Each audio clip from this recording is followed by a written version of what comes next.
We are here in Samarkand at the AIIB Annual Meeting, and joining us today to talk a bit more in depth about the meeting and AIIB's goals here in Uzbekistan is Ludger. And thank you so much for taking the time to do this interview with me. Yeah, it's a great pleasure. My first question actually would be the theme of the meeting, which is sustainable infrastructure for all. Can you tell me a little bit about what that means to you, to the AIIB, and to Uzbekistan? Sustainable infrastructure for all reflects our wish to contribute to the development of our members, to improve prosperity and reduce poverty via the financing of infrastructure.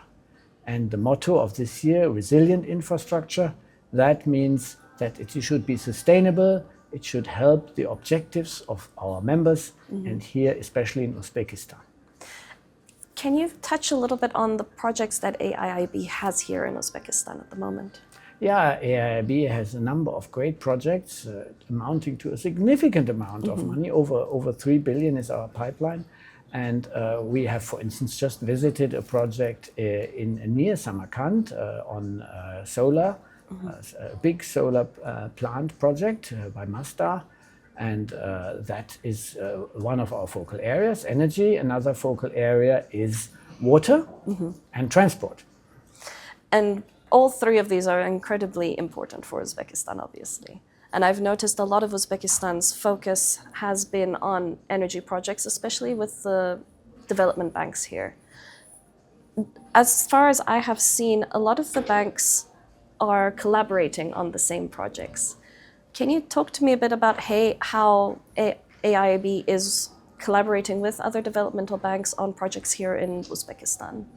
Yes, we are indeed on many projects working with other development bank partners. That's the European Bank for Reconstruction and Development, the Asian Development Bank, and the World Bank. Yeah. And we have co-financing arrangements.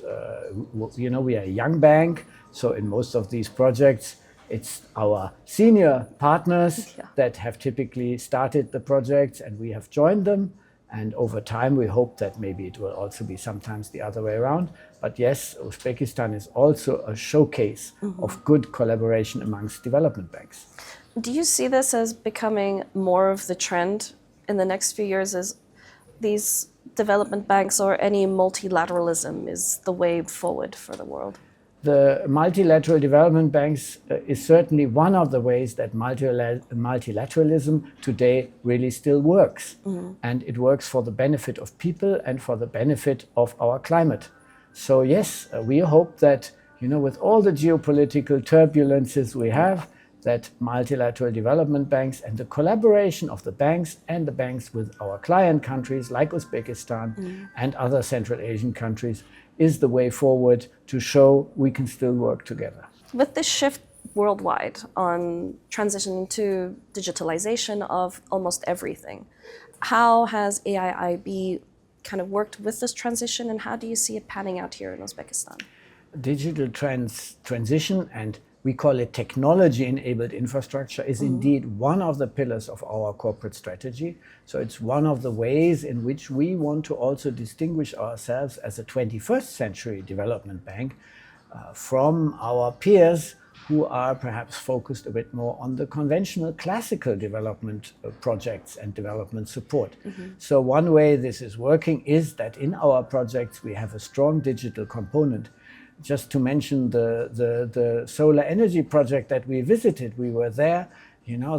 Everything is monitored with digital means. You can see always where all the panels are working and where not. They are cleaned by robots.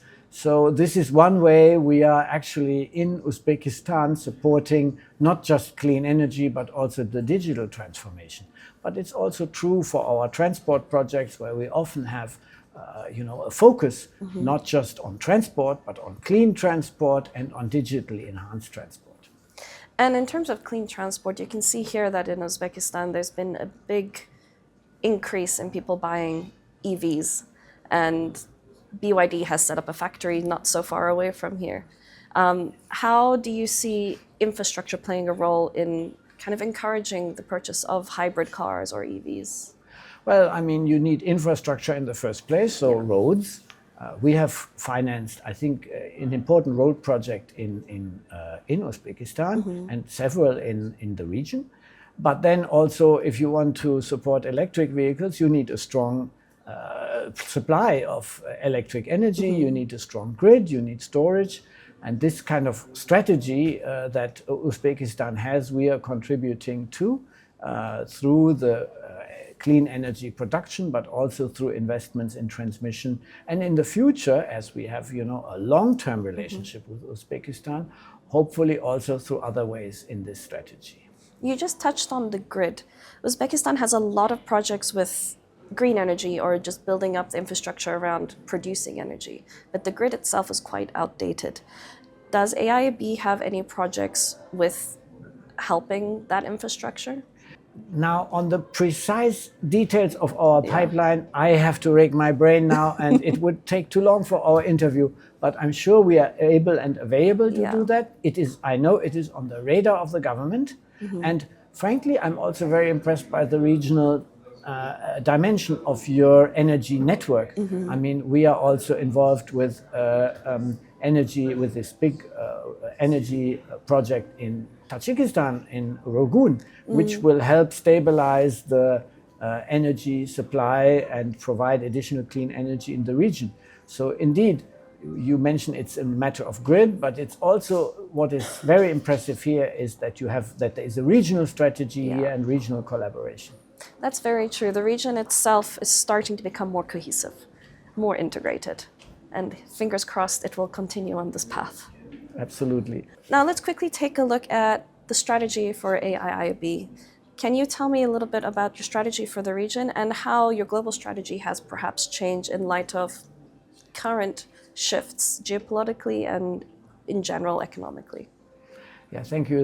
We are 8.5, 9 years old now, and we are a very new bank. And our strategy is to focus on climate financing, and on strengthening private sector financing. And in addition, we have connectivity and technology-enhanced infrastructure as our strategy elements. And with that, we want to be recognized, and I think we are recognized as a truly 21st century development bank that is part of the family of development banks like World Bank and Asian Development Bank. And here in Central Asia, this is one of our focal areas. And this is why this year we also have our annual meetings here in Uzbekistan in beautiful Samarkand. Yeah.